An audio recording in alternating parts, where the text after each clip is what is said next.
Hi, I'm Tykia Epperson, and I did my cultural presentation over the Choctaw Indian tribe. Um, they originated in Mississippi, Louisiana, and Alabama. But after the Trail of Tears and the Indian Removal Act in the 1800s, they relocated mostly to the southeast area of Oklahoma, where they currently do reside to this day. They are well known for their handmade clothing. They invented the sport called stickball, if you ever heard of that.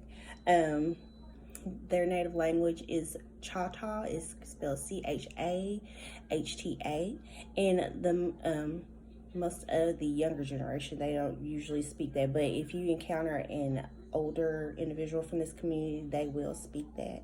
But most of the time you can get a translator at your facility, or try to find one or someone to communicate with them. Most of the time though, interpreter is available. I know a lot of the Choctaw Indians, their major thing was they grew crops. They grew corn, pumpkins, beans, and squash. They still grow some today. They've encountered many diseases, especially during the Trail of Tears, where they had to relocate and were removed.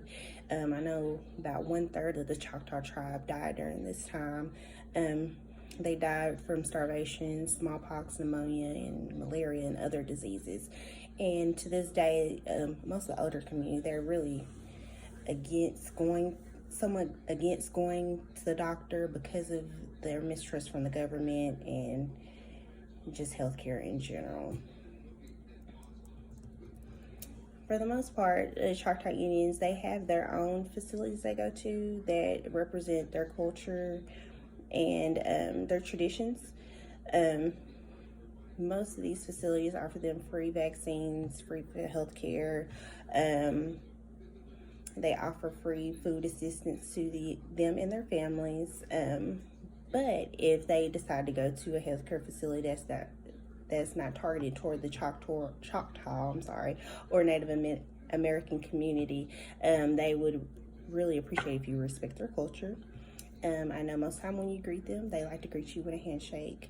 They don't really look you straight in the eyes. They view that as a sign of disrespect. Also, they don't really engage in a lot of touching. They prefer you not to hug them or rub them on their shoulder. They view that as a sign of disrespect too. With how they relate to health and illness is they believe that if someone from this tribe gets sick, it's more of a disharmony with nature, or basically something you did wrong made you become sick, and your physical body is part of the world and nature. They're big on nature and respecting nature in harmony. And so they view as it is a disharmony with your mind, your body, and soul, and you need to regain that. And I know a lot of things they do to contribute to healing is they have spiritual leaders, or they consult with their tribal leader. They have ceremonies such as the pipe ceremony. It's just where they smoke tobacco through a pipe, and the pipe is supposed to symbolize like the prayer, your physical part of your prayer, and the smoke is supposed to go into the air and release into the sky, to the spirit world, to release your prayers to them to help you heal. Also, they have a ceremony called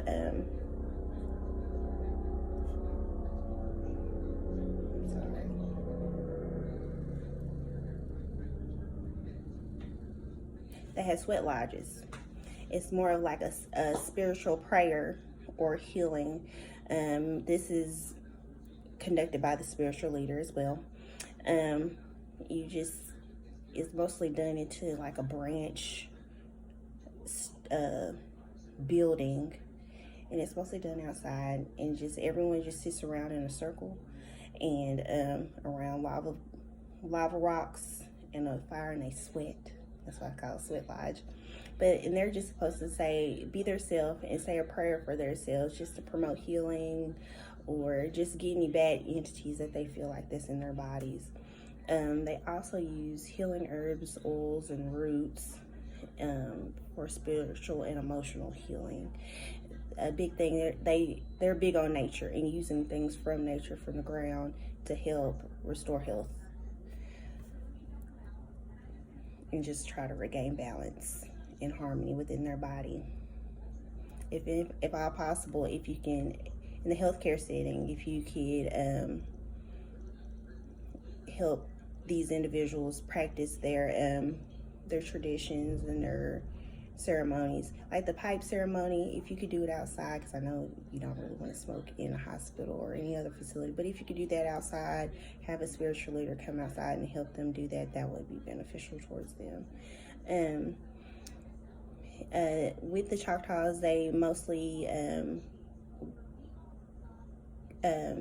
lean to the decision towards the eldest member. They view them as a wise individual that they trust with decision making, and they are to teach the younger generation whatever they know. They're like a big resource for them.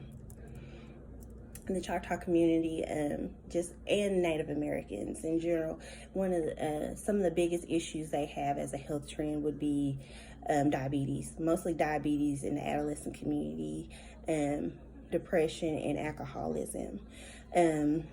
Diabetes has become a big thing, is on the rise right now.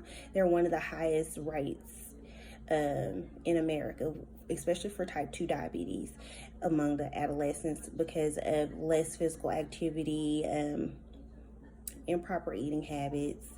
And so they try to incorporate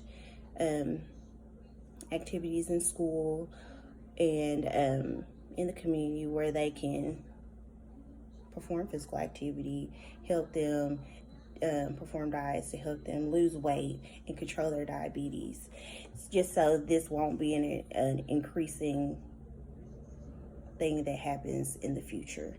Because if they grow up, they're going to still have diabetes, and they're going to trickle that onto their children as well. With alcoholism and depression, they kind of go hand in hand. I know I've done a lot of research, and they believe that alcoholism stems from like unresolved emotional distress with the Choctaw and the Native American community from the Trail of Tears. I know they went through a lot of tragic things. They've lost many people because of this, that European settlers came to their land and they basically took it from them, and they had to move somewhere else. In the winter, the cold, they lost family members, they suffered from many diseases, and so just seeing their land getting taken over it didn't settle well with them. And so a lot of people, a majority of the community, do suffer from alcoholism. There aren't really a lot of rehab centers in the community, but they're working on that to get help for them. And they mostly want to include traditions with that as well, just so they can feel more comfortable. Also include the family in their care. And with depression, that kind of goes hand in hand. If they resolve the issues with alcoholism, that can also reverse the depression. And so that will kill two birds with one stone. But they are a fascinating group of people. We can learn a lot from them. They have great food, and they originated from here. This is their land, and so we should respect them and respect their traditions. Thank you.